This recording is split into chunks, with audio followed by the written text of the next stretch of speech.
لا تنسوا الإعجاب بالفيديو والاشتراك بالقناة وتفعيل الجرس. تداولت مواقع التواصل الاجتماعي خبر يفيد بزواج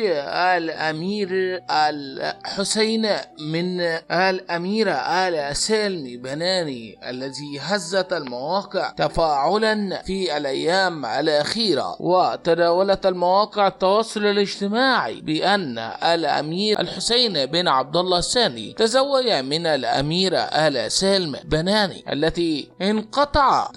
الاتصالات وانقطعت الأخبار عنها في الأيام الأخيرة عن الأخبار المتداولة عبر المواقع التواصل الاجتماعي بنبأ يفيد بزواج الأمير الحسين بن عبد الله الثاني في الأيام الأخيرة. والأخبار المتداولة تشعل مواقع التواصل الاجتماعي في هذه الأيام المتضاربة بهذا النبأ الذي هز المواقع التواصل الاجتماعي، وهو الأمير الحسين بن عبد الله الثاني بن طلال بن عبد الله الأول بن الحسين بن علي، 28 يونيو 1994، 19 محرم 1415،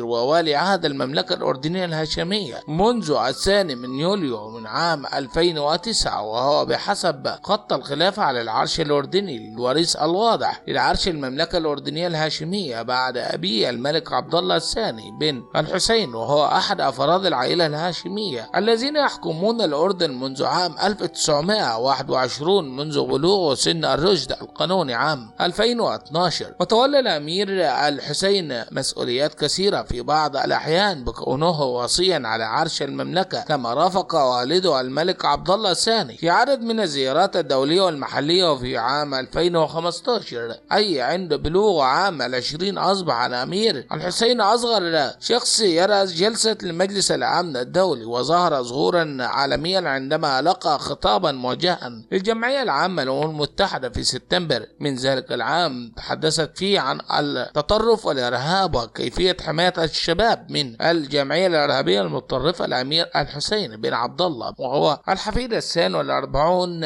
للنبي محمد، وهو الحسين بن عبد الله الثاني بن الحسين بن طلال بن عبد الله الأول بن الحسين بن علي العواني العبدالي القيداتي الحسني العلوي الهاشمي القريشي. ولد الأمير الحسين بن عبد الله الثاني في مدينة عمان في 19 محرم سنة 1415 هجريا موافق 28 يوليو 1994، وهو الابن البكر الملك عبد الله الثاني بن الحسين من زوجته الملكة رانيا العبد الله، وله شقيق واحد وهو الأمير هاشم، وشقان هم الأميرة إيمان والأميرة سلمي. وسط تفاعل الأنباء المتضاربة في الأيام الأخيرة عن زواج الأمير الحسين بن عبد الله من الأميرة آل سلمي بناني، التي اشتعلت مواقع التواصل الاجتماعي في الأيام الأخيرة عن غيابها لمدة طويلة، ولا نعرف أن يكون الأخبار المتداولة عبر المواقع التواصل الاجتماعي تفيد بذلك أم لا تفيد،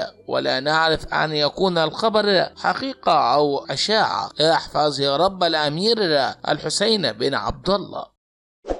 لا تنسوا الإعجاب بالفيديو والاشتراك بالقناة وتفعيل الجرس.